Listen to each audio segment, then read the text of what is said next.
en varias ponencias que me tocó participar, coincidían que finalmente todo lo que hagamos, si no se internaliza y no prende en esta persona que tiene a su cargo el gran desafío de construir el cambio en el niño, realmente nos aplazamos. O sea, porque el saber o el no saber, o el crecer o no, se da cuando el maestro cierra el aula y queda con los chicos. Entonces, uno de los focos en este plan estratégico, en una visión de 5 años, es poner el foco en el docente. En el docente, pero desde una mirada global. El docente, el que quiera ser docente.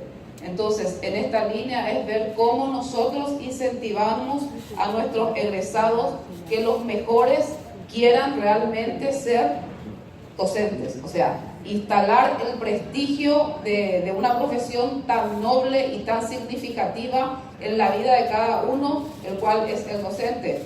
Yo me acuerdo cuando estaba en el colegio y en la escuela, de los que marcaron mi vida positiva y negativamente, o sea, quienes fueron mis mejores docentes y quienes también tengo objeciones a ello, ¿verdad? Entonces, es como que es tan importante, y eso también, si ustedes consultan con sus hijos, tienen la misma percepción.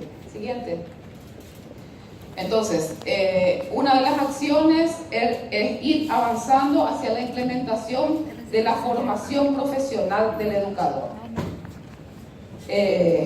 Acá dice, en realidad, como coincido con Robert, ciertamente la forma en que están presentados los párrafos nos muestra la esencia siempre de lo que queremos llevar adelante. Ustedes ya tienen en mano el detalle del plan de acción, ¿verdad? Y va a ser valedero el retorno que ustedes dan de mejora en ello, ¿verdad?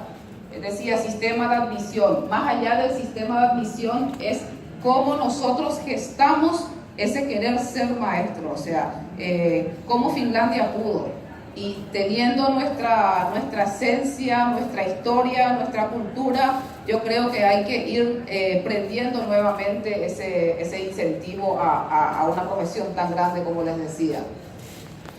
Hoy